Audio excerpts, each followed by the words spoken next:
Oh yeah. Okay.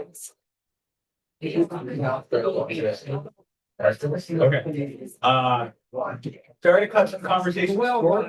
We want to stay on the agenda and make sure we get you guys out of here in a reasonable hour. Especially in this rain and get you guys on the road. So we're gonna start the workshop. What's in these? This is from the grassroots up. So I'm Thomas Smith. I'm the Chief Business Officer with the Kansas City Food Hub. We're a farmer-owned cooperative association, trying to be the middle market for all things local food. And so what we do is market, distribute, and aggregate from a ton of local family farmers, small family farms across the greater region within 125 miles of Kansas City. And then basically make it really easy for that food to come from the farm into our institutional clients across the greater metro area. So that's a quick introduction. If you want to do introduction, no, go ahead. I am Robert Riley with Full Circle Sustainability in Topeka, Kansas. I co-founded Full Circle with my partner Justine.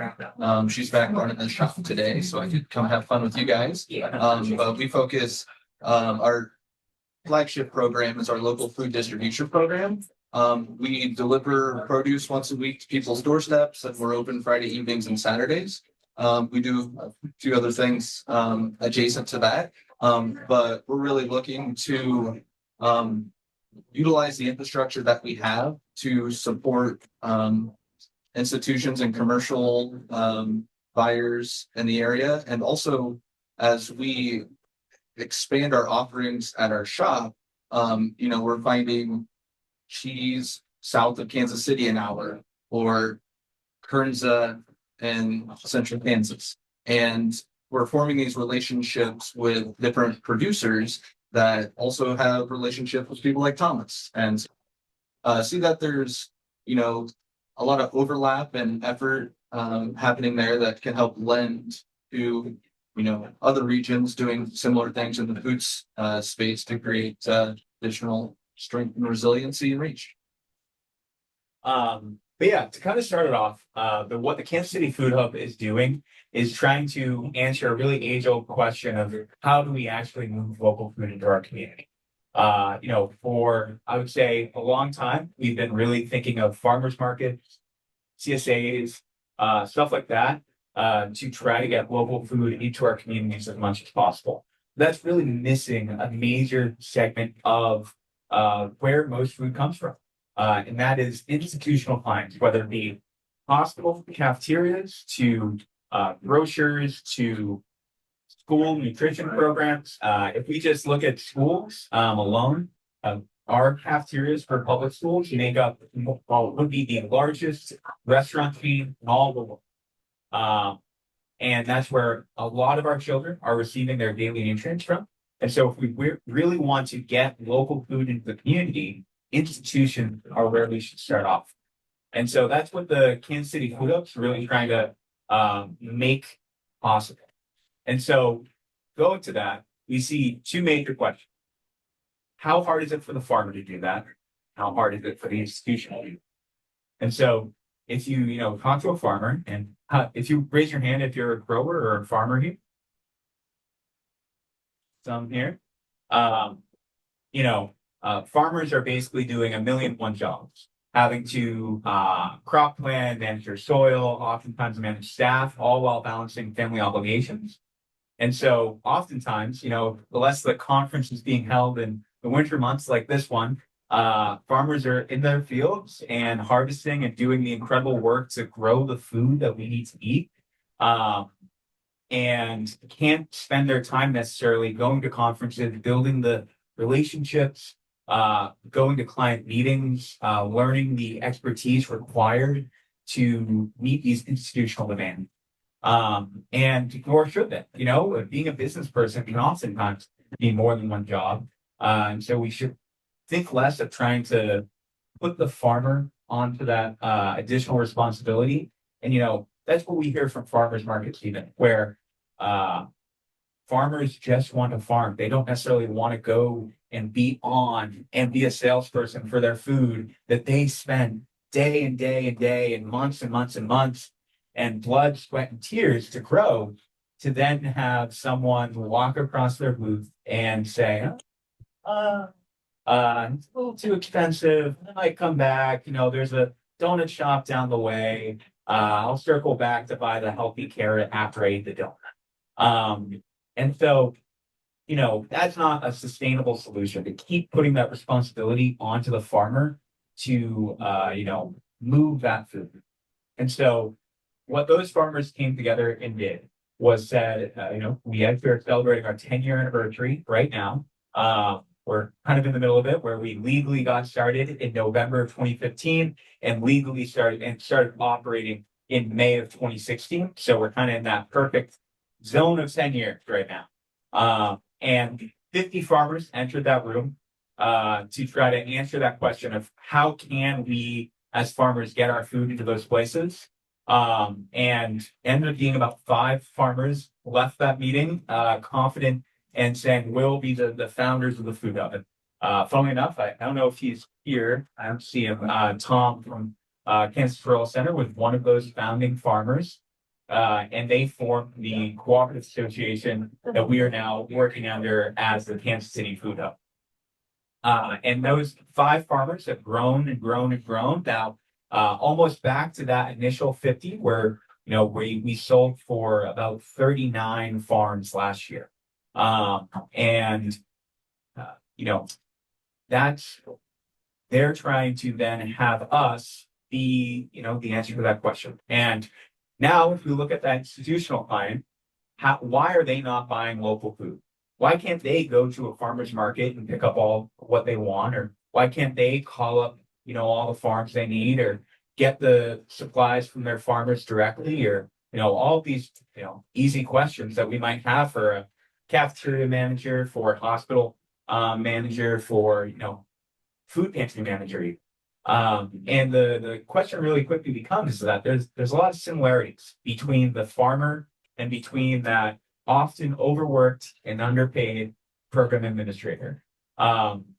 These, school food service directors, nutrition directors, if you talk to them, it's hard to even get a meeting with them because food service is so underfunded in our public schools that oftentimes they don't have enough to actually pay people to be on staff.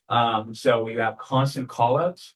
And I know multiple directors of the entire district food service who have to go out and be actually managing or online cooking at their schools. And they don't have the time to sometimes even have a meeting with me, let alone have meetings with a bunch of farmers and build out a robust request for proposals or anything of the like. Because if you then look at the other problems of, if you're talking about an urban school district, they need enough lettuce, just focus on lettuce. How much lettuce does a school district need?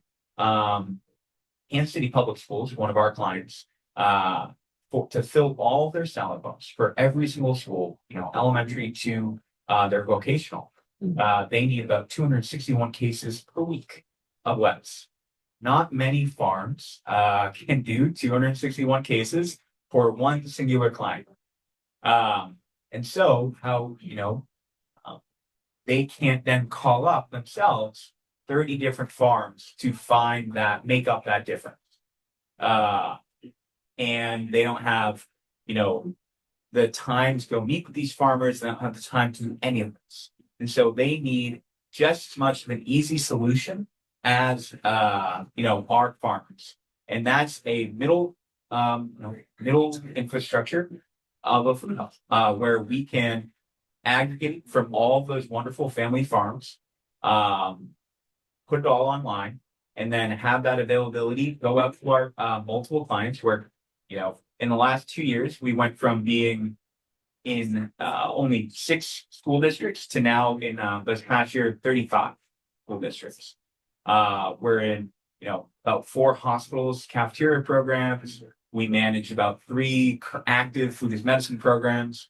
We're in about 10 different privately owned food pantries, one of the feeding banks in Missouri.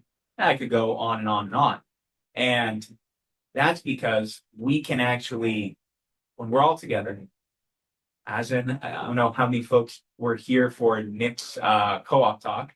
I was actually here for all, this one and then the last two in this room. There's kind of a perfect setup of why we need co-ops and why we need to come together.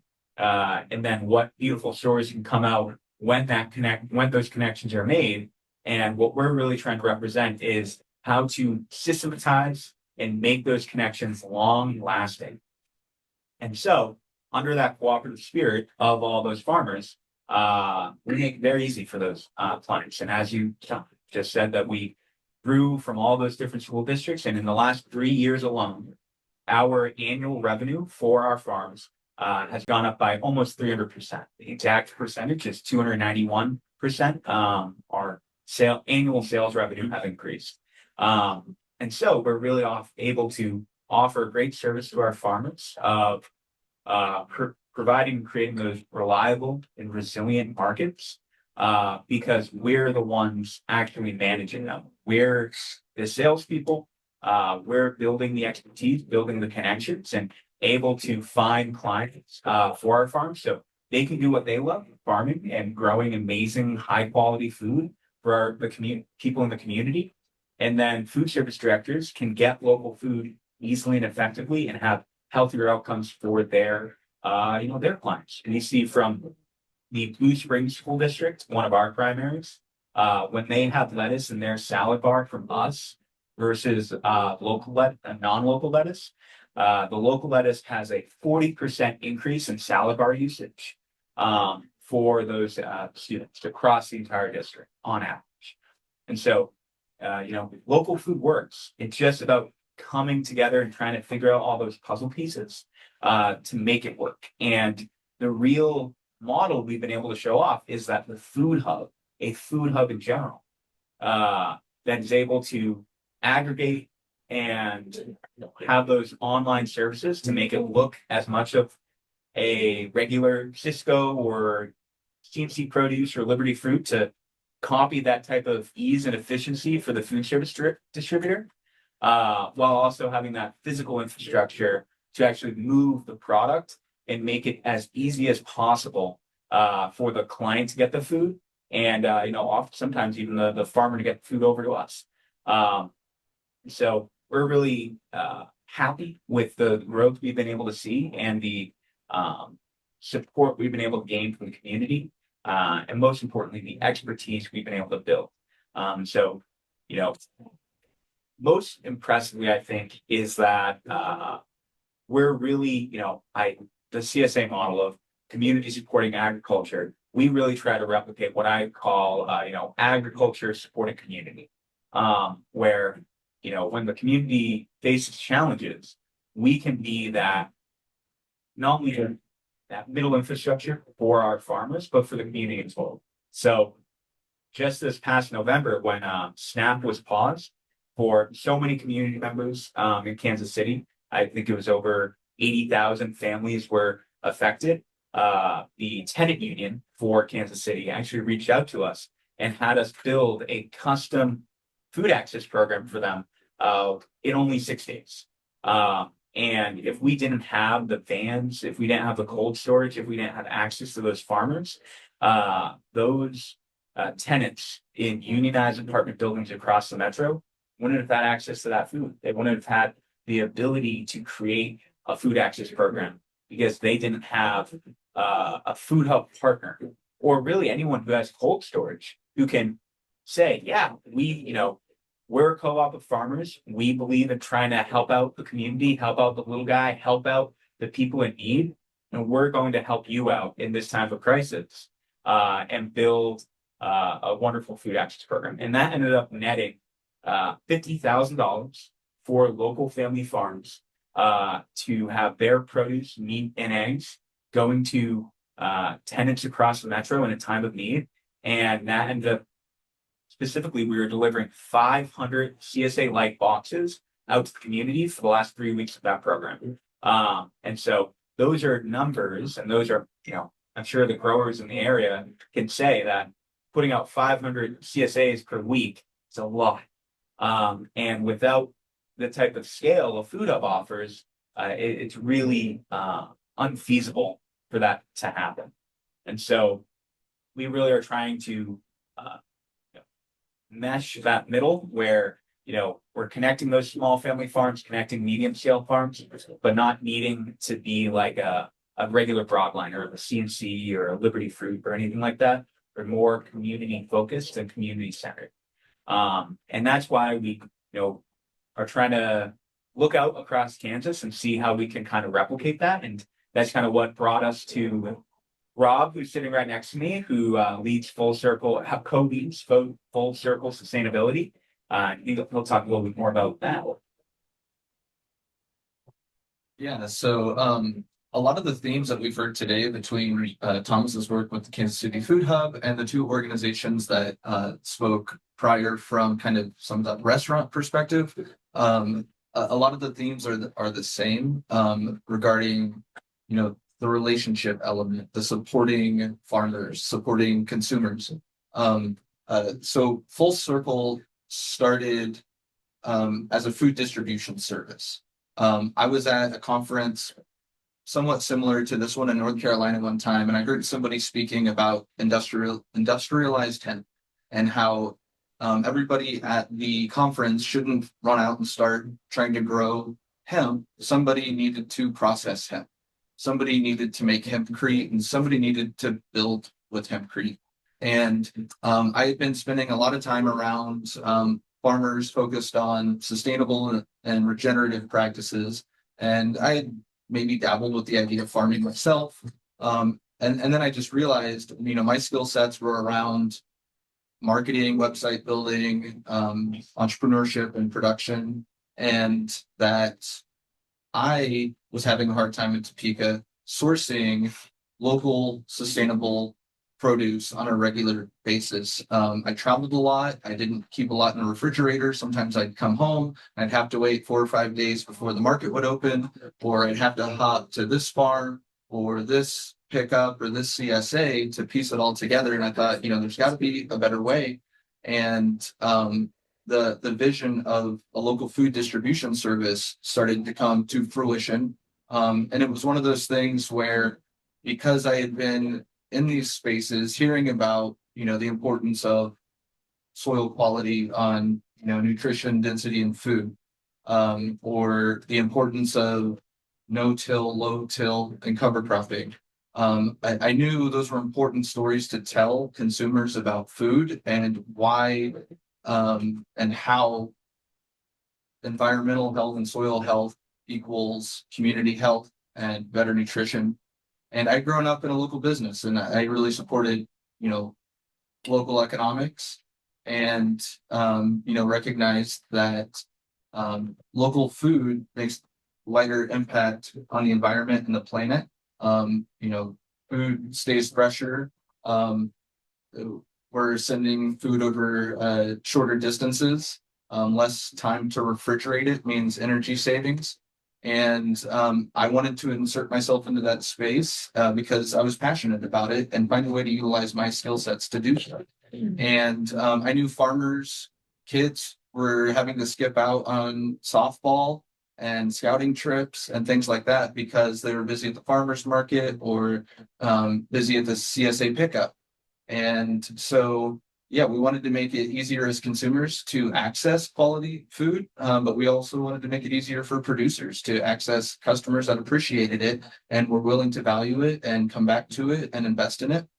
And that's, the driving force behind what we've done. And we've continued to scale that and grow that and, try to round out the grocery basket with, meat, eggs, dairy, kombucha, honey, and to keep things low packaging and provide really what we do is make it easier for people to live a low waste lifestyle in Topeka, and to do that by building systems. And the flagship program is our food distribution service, but we also get into packaging waste and recycling education, and a lot of things like that.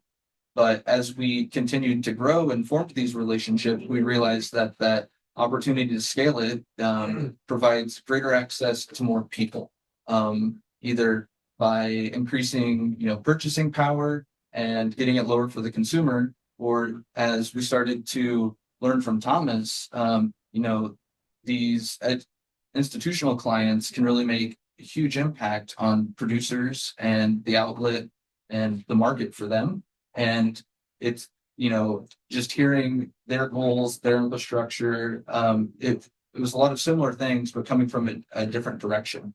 And yeah, so we started exploring the possibility of creating some kind of wholesale service. And, we went to our partners in the community and just started talking about what was needed, what was working.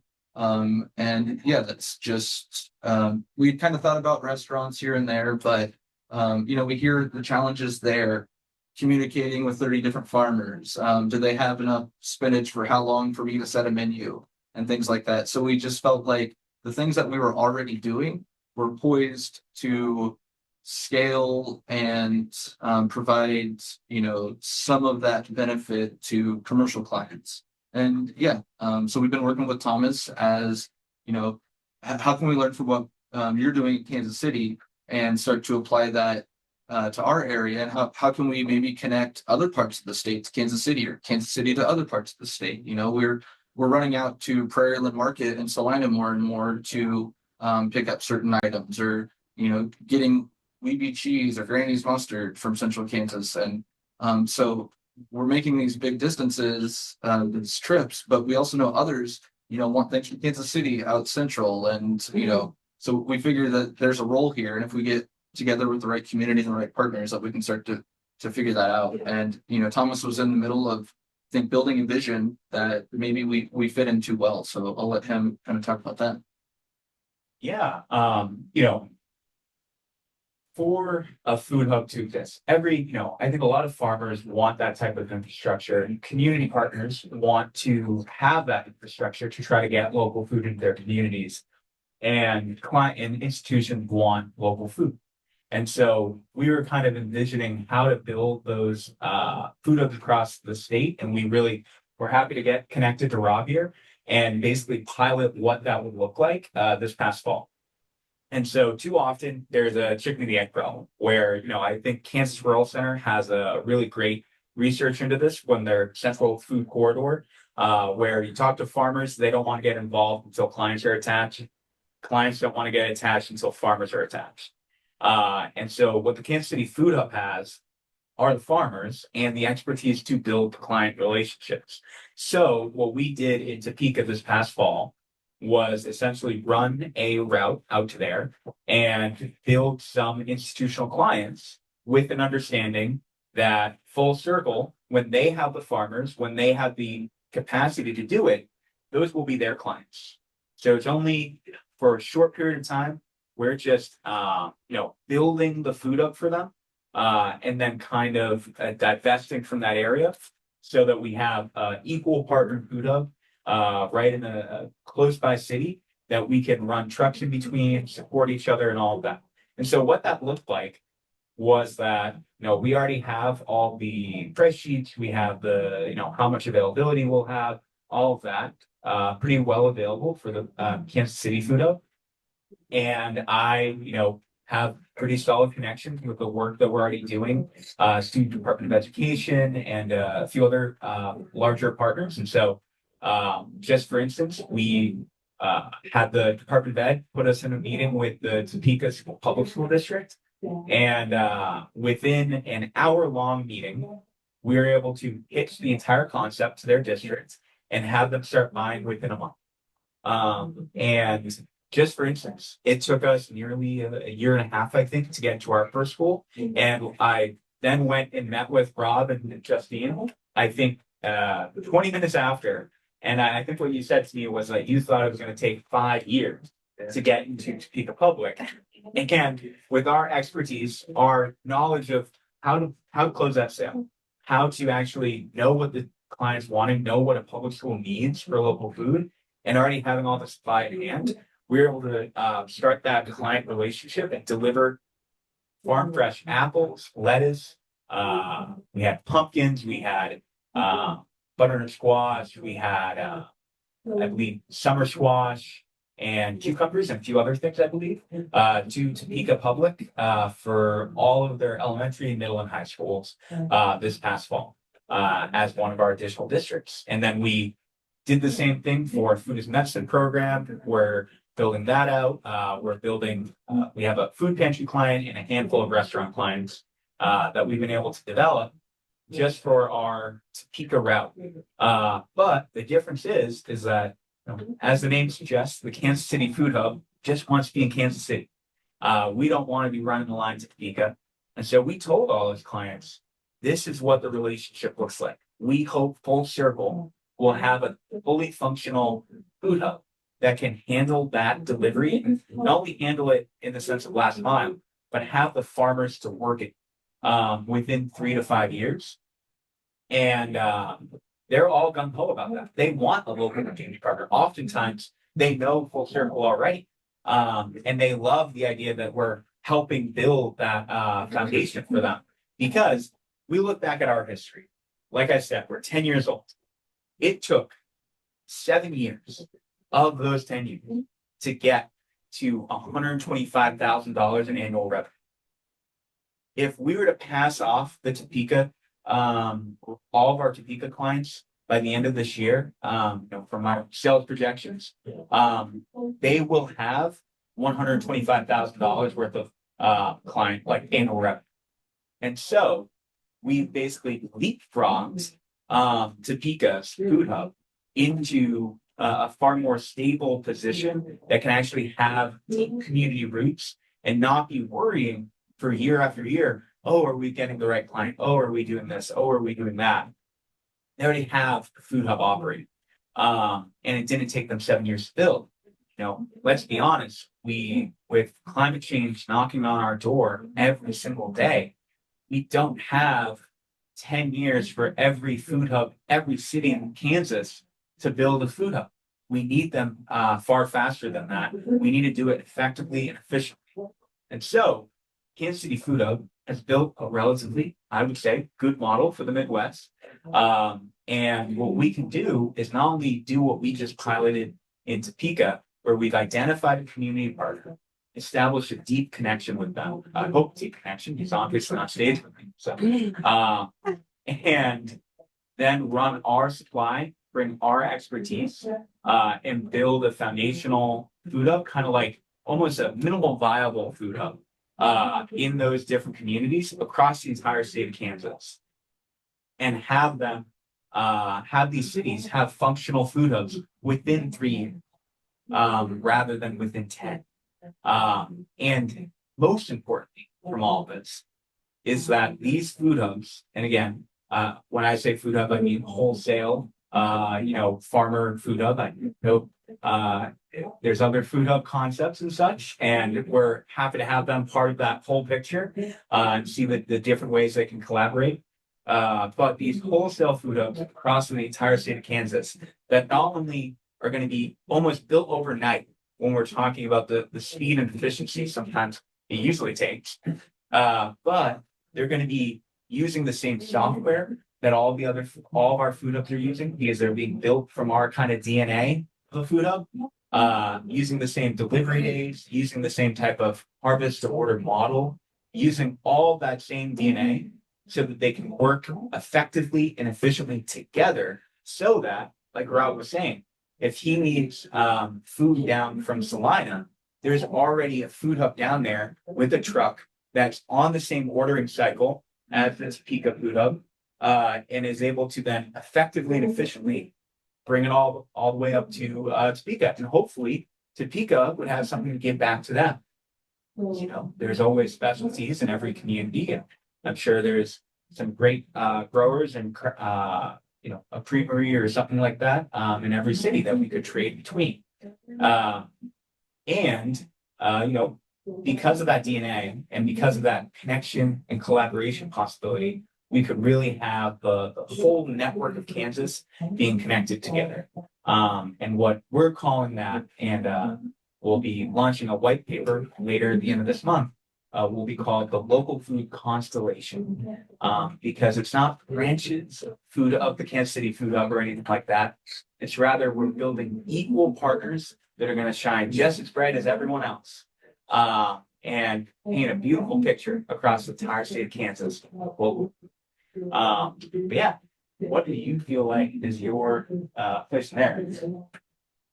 How those last fall went with that kind of development and any questions that? Yeah, so it's really wonderful to learn from the infrastructure that they've been successful with in Kansas City, and we can start to position ourselves and our operations goals and planning, be it infrastructure that we're buying now, staffing considerations, the way we build our budgets. And then also, each food hub has the advantage of the relationships in their community, between the institutional clients, but also the producers in the area. And I just think it's a really strong way to, provide that springboard, from those, working the food systems in their community. But yeah, I think, I don't know if I addressed all the part that you were given over. I don't know. Are there any questions so far about, how we're approaching this? Charlie? Oh, okay. Robert, could you talk a little bit about like your first year of business? So it was before Full Circle, it was Topeka Growers Group at that time, but I just want to give people an idea of where you came from. Came from the streets of Topeka.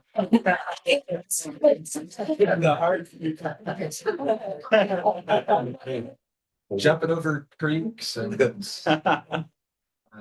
riding bikes. Anyway, so yeah, we started off. I knew I wanted to be involved with local food distribution and creating greater access to it, and working 60 plus hours a week and being on the road, traveling the country, it made it hard. And so I just kind of started socking away savings to start a food business. I didn't know what that was going to be. And I left my job in January 2020, not knowing what was on the horizon. And I started looking at rent prices and this, that, and the other. And I was a little maybe discouraged. Where there's a will, there's a way. But I was looking at all these different models, and then the pandemic hit. And our farmers market in Topeka was not open, and a lot of the farmers were busy trying to build websites and create an online ordering system. And as some of you farmers may know, that's not generally the first skill set in your tool belt, website development or e-commerce. And there was the challenge of that time of year. Maybe one producer only had lettuce, and there was a minimum order of $15 or a $5 delivery fee. Well, who can eat $15 of lettuce before it goes bad? I mean, some households. Or who wants to buy $5 worth of lettuce and pay a $5 delivery fee? Somebody only had eggs. Somebody only had honey. And so we thought, hey, I can build websites. And I had been volunteering as a CSA driver for a lot of these farms and buying from them. So I had these relationships, and I said, hey, how about I throw this all together, build a system to distribute this, kind of make it easy on all of us. And so for the first 3 years, we were online only, and primarily vegetables, some kombucha and honey and things. But so we started small, as some of the other people have talked about in the previous presentations, but we were clever on the infrastructure that was there. We were utilizing the cold storage of the farmers and producers. We were picking up, packing, and delivering in one day. It was a marathon of a day. But eventually, we had kind of looked at the nonprofit model. My previous profession, I had, helped put together programming schedules like for today, and I had coached and thought about teaching at one point. And I don't know, education was really important to us, and we wanted to teach people about the food, but also about living a low waste lifestyle. And so we kind of started to put it all together as a nonprofit focused on sustainable living systems. And as a nonprofit, we had the opportunity to rent some really low cost. It's a former school, it's an old classroom. And so we set up a distribution and packing room with a little bit of sales on Saturdays kind of thing, and just every few months and each year evaluate hours and how we need to grow and what's sustainable and what we can, build systematically to make it simple and, not bite off more than we can chew and to do it frugally and to get good returns on our dollars and, listen to feedback from our farmers and, what they need and their models need. And yeah, just kind of, we were persistent, we listened, we tried to have good financials from the get-go and not, make it so we had a lot of overhead or expenses and then the relationships part between, the consumer, the farmers, community partners like yourselves and, yeah, we're just a humble vegetable distribution service at first. Aren't we all? Maybe you have a question? How do you get your funding and how do you get paid? To both. You go. Okay.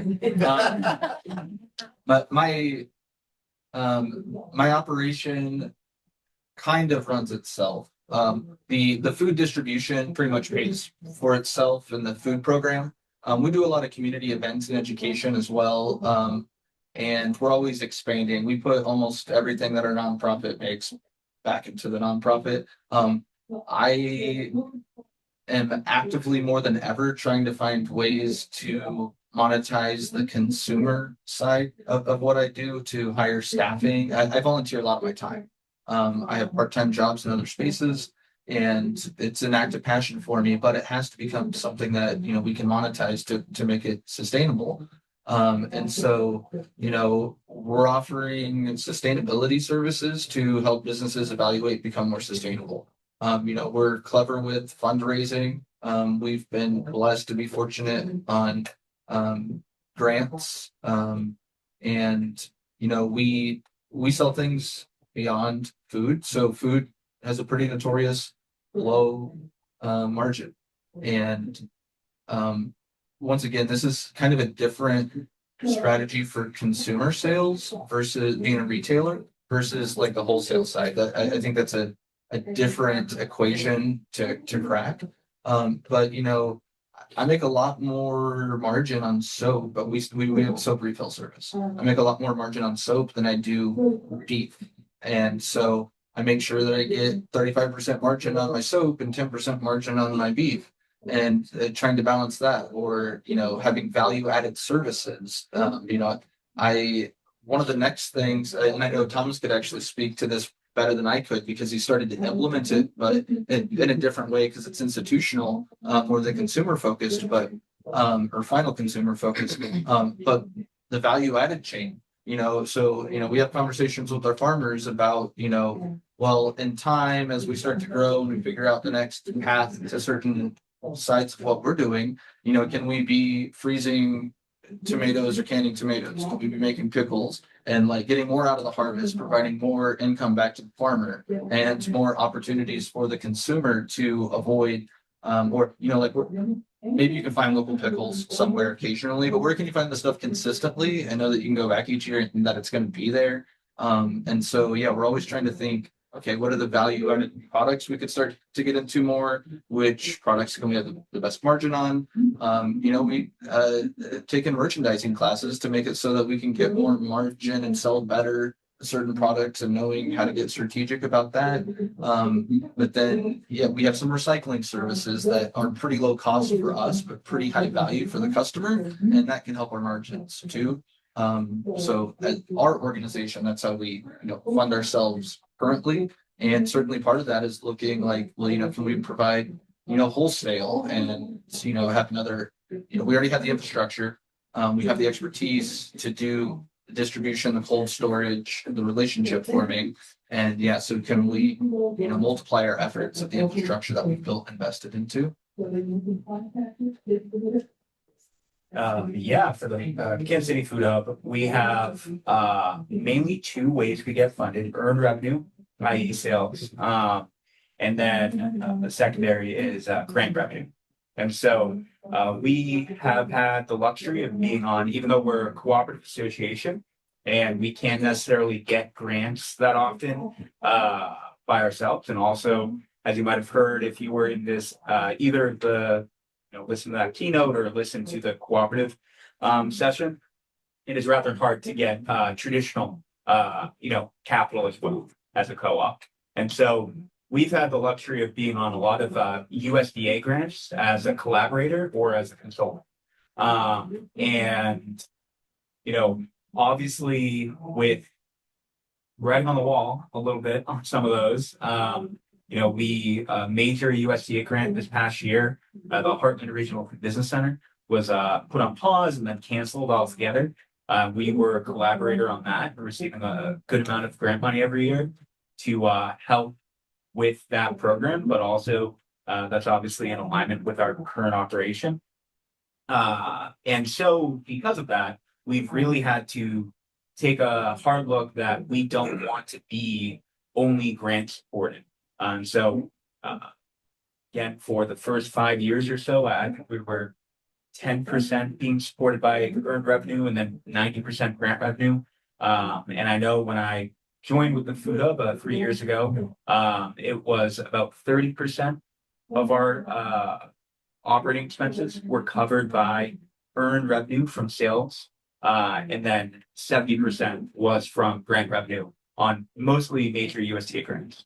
And in the last few years, we ended in 2025 reaching parity, which would mean 50-50. So 50% was being covered by the earned revenue that we made. And that is not only because of pushing sales and trying to get in more schools, get more clients, get more everything. But it was also making sure we were trying to bring down our expenses as much as possible. And for the expenses that we were using, like renting a van, oftentimes when I started, we had a van rental but we would only deliver primarily 3 days a week. And so I opened up to have even more deliveries, and now we deliver 4 to 5 days a week and then pick up on another day. And so we're trying to, and obviously because of that, we're paying the same lease rate per month on that van, but now I've made a lot more money from using that lease. And so just simple business of trying to close out some loose ends and being more trying to manage those funds as much as possible. And also, I think we were talking a little bit about it of looking at our margin as much as possible. And so, we work with some private food service companies that manage the food service operations for public schools or corporate cafeterias and a few other things. And, they really need us to be competitive with CNC produce, with those broadliners. And what we've been able to do is by tracking those national markets and understanding, okay, for, romaine lettuce, maybe we only have a 5% margin and have that be a little bit of a loss leader. But if we couple in to our kind of either contract or working bid with them, other things like watermelon, where I can put a 40 to 50% margin on that, and then they're buying just as much watermelon, if not more, than the romaine lettuce, so that then averages out to more of that 20% margin.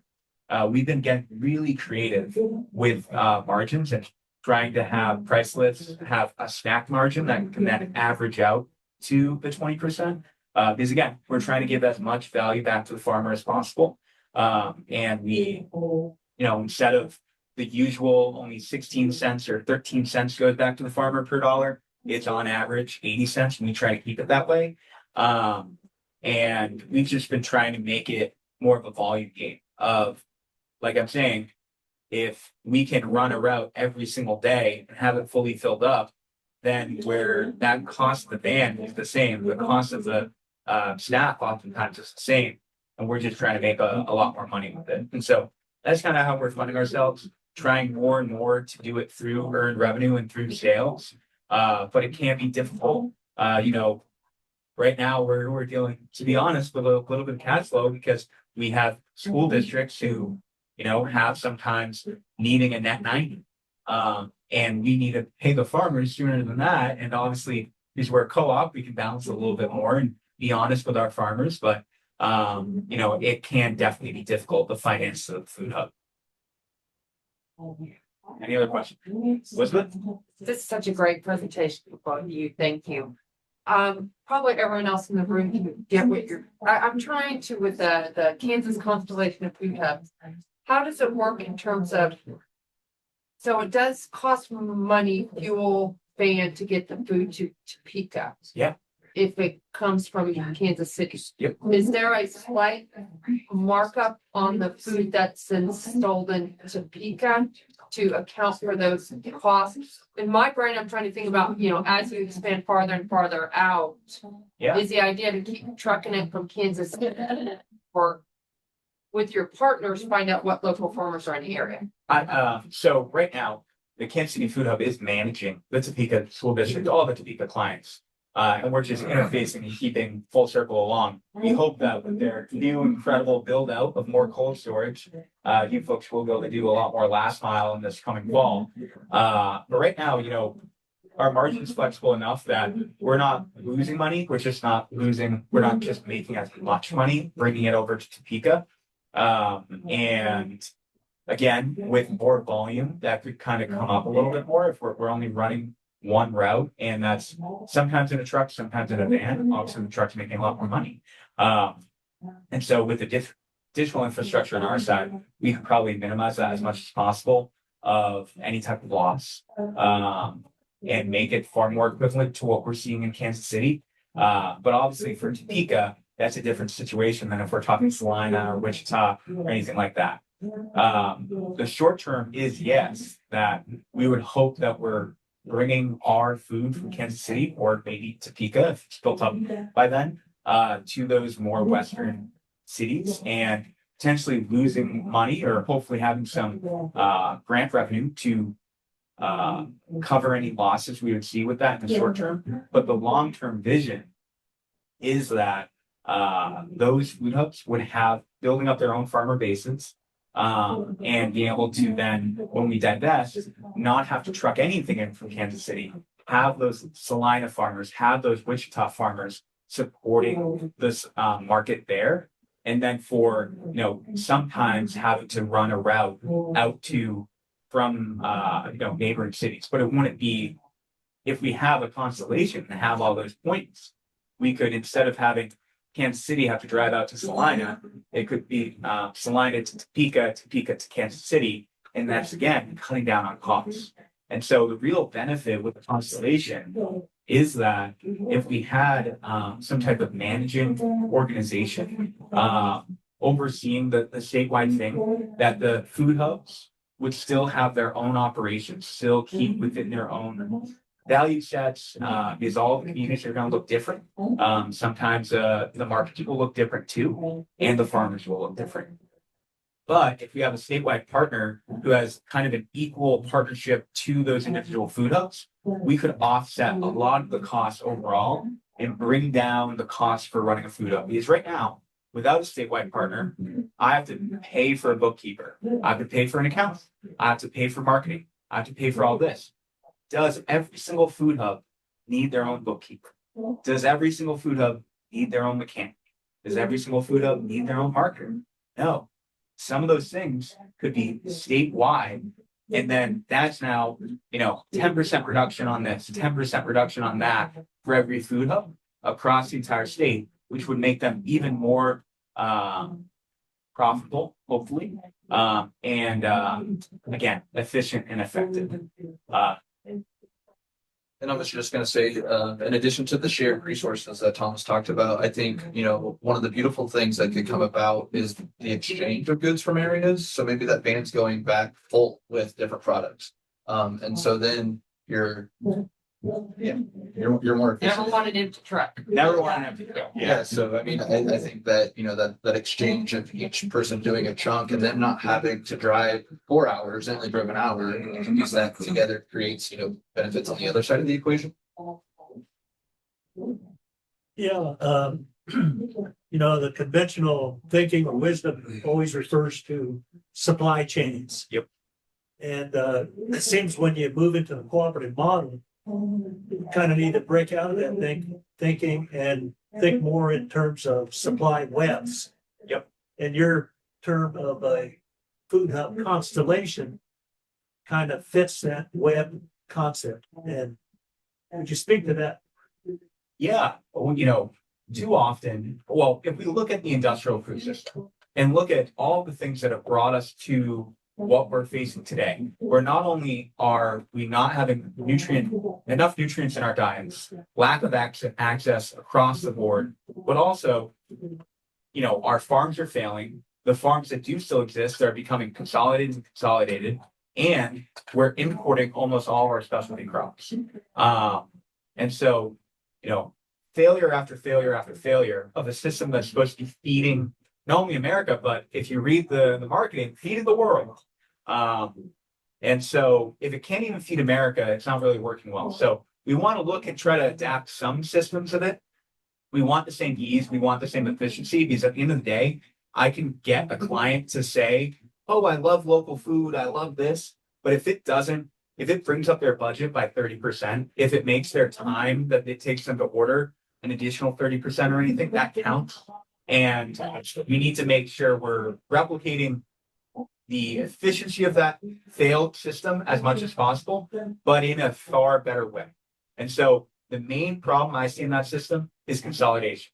And what we're trying to do is collaboration over consolidation, where we're working with partners to, instead of the Kansas City Food Hub, we could easily just say, we're going to set up an office in Topeka.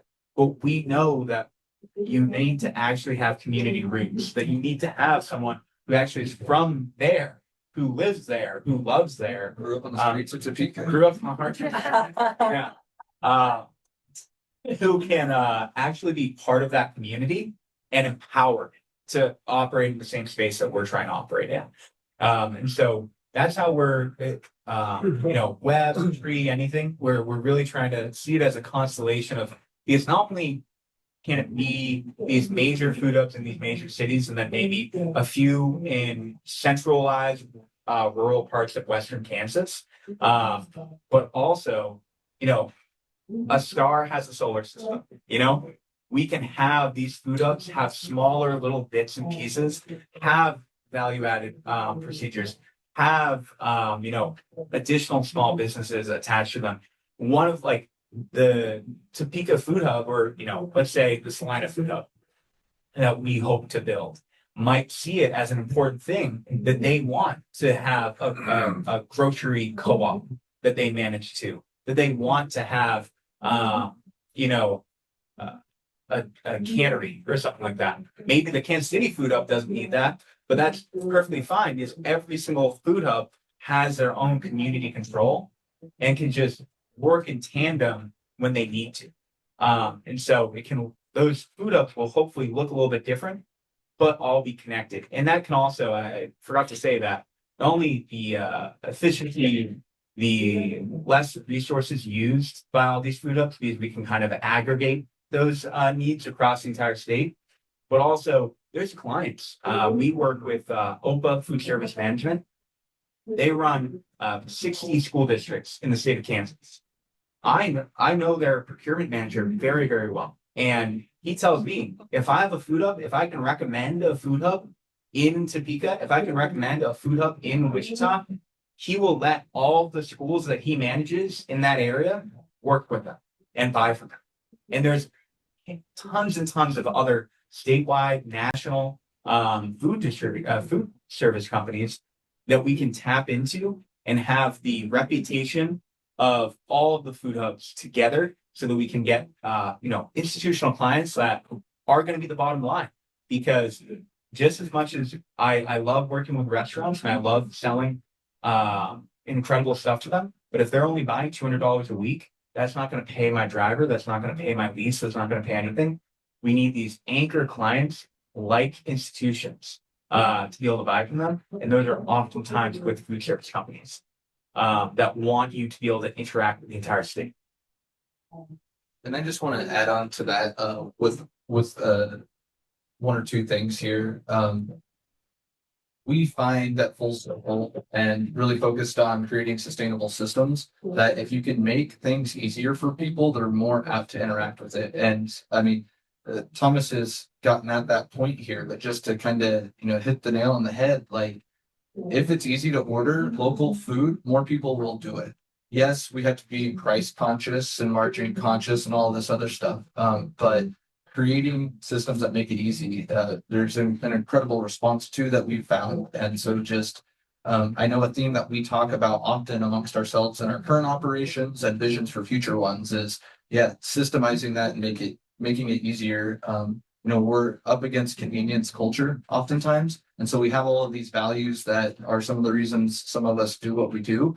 And, kind of slowing down and building that out can, really add value.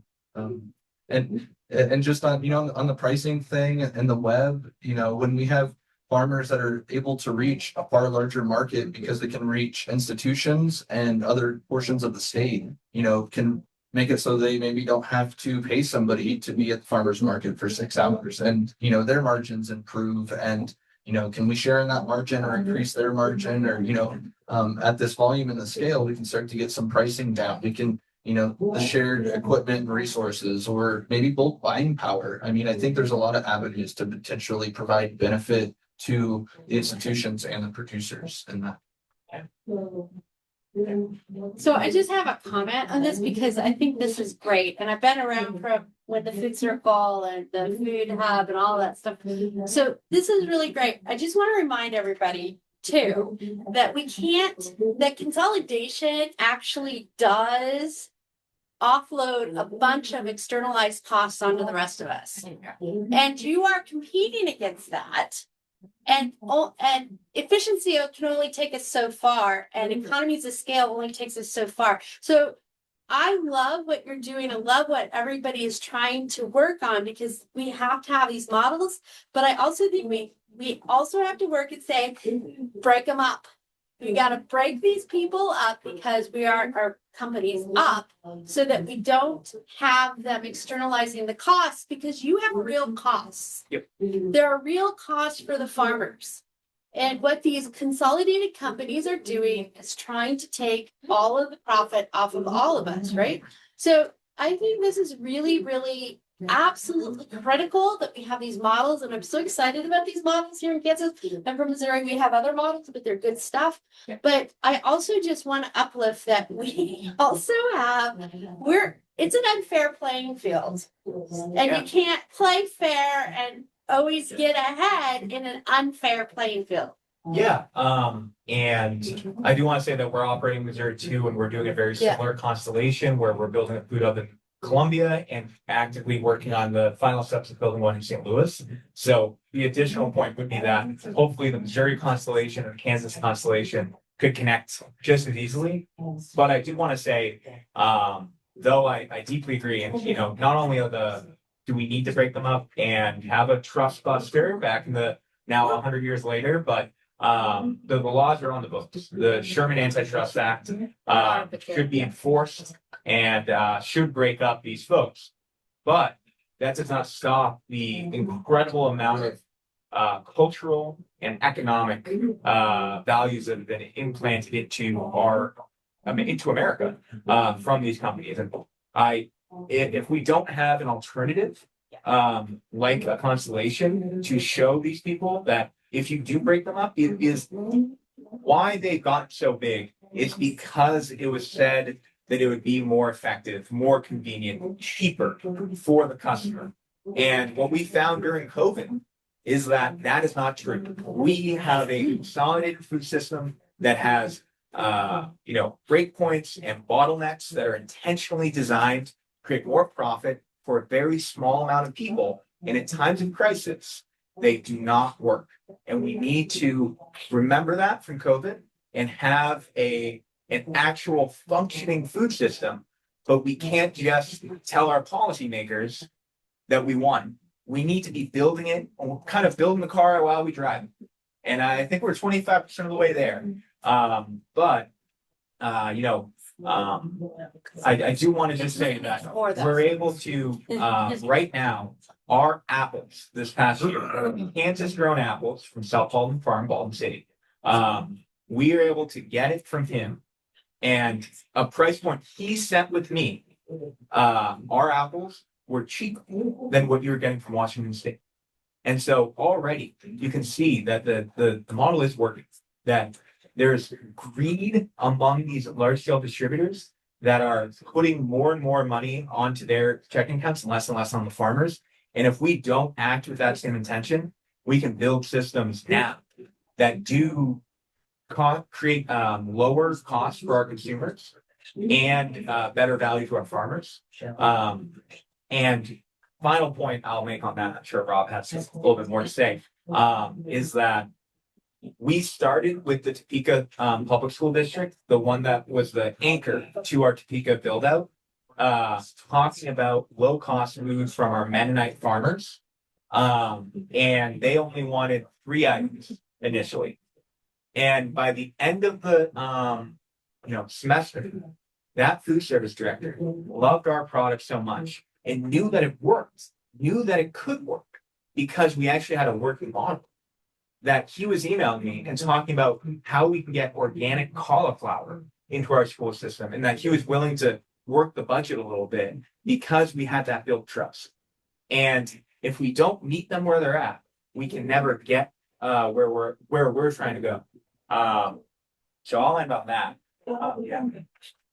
And I can't really wrap up much better than that.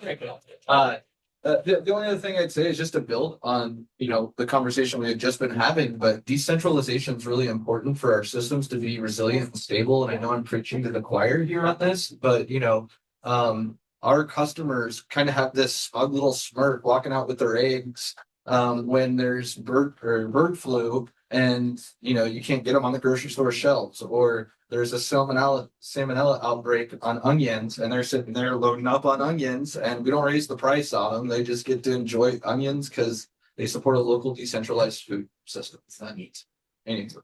Yeah. Yeah. Do we want to go another 10 minutes? Yeah, do you guys wanna ask some more questions? I want to take up. Anything else? I'm very cognizant of time. I'm ringing. If anybody has questions or you want to catch us after, or Yeah.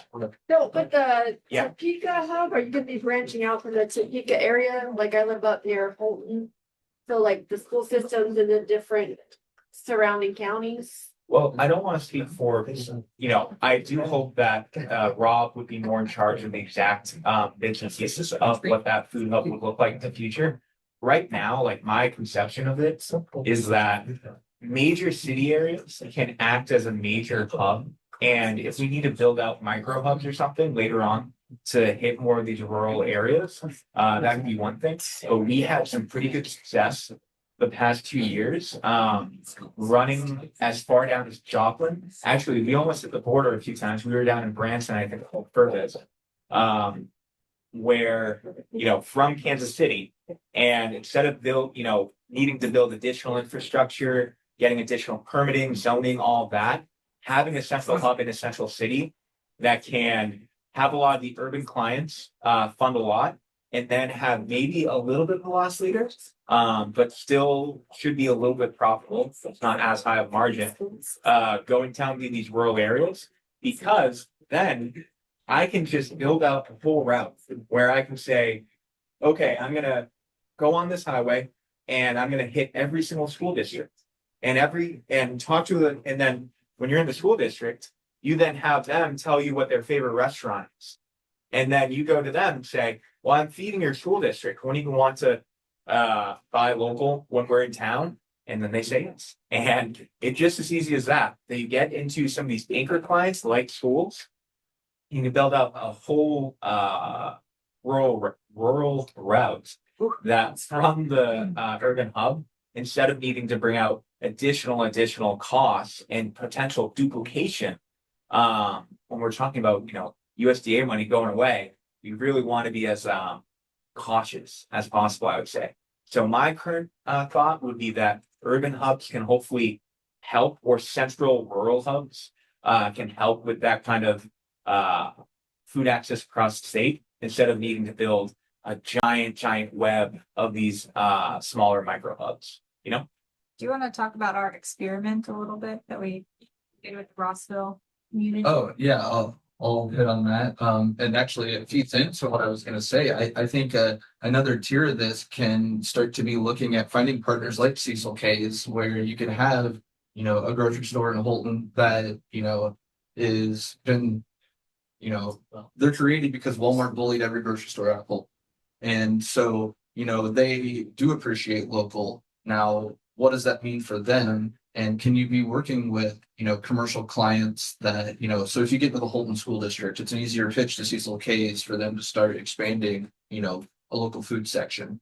And so I just think you find partners in each community and find out, you know, how it's going to work best to then reach the, you know, final mile and consumer.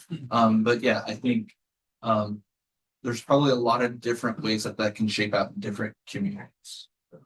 For instance, Charlotte's from Rossville recently moved back there, restarted their farmers market, and at least as a Charlotte. Yeah, for the right company to get that going. And so, as at least a foundational element, it's almost like a mini what Thomas has done for us. But you know, in restarting their farmers market, there's a little chicken and egg, you know, scenario of getting producers to show up, but you don't want to sit there. You don't want to sit there for 3 hours and not have anybody show up either. So, Full Circle Sustainability has added Rossville as a pickup location, and so the sales that they have over the week, Charlotte can pick up on our way from Topeka to Rossville and have available. As just a foundational supply of vegetables. Now, certainly if Rossville residents start growing food and that there's plenty of supply, and people coming to the market, it just helps kind of infuse, the chicken so that the eggs can start to come or that. It gets We them can get there. to- If they're picking up, then they can kind of shop their neighbors and see what's there. Yeah. So, Yeah, it helps bring people in and draw traffic. Thank you. No question. Thank you. Thank you.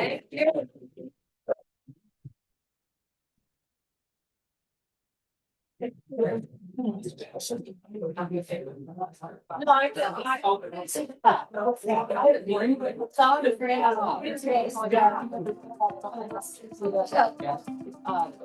well.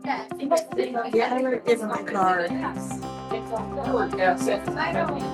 I mean.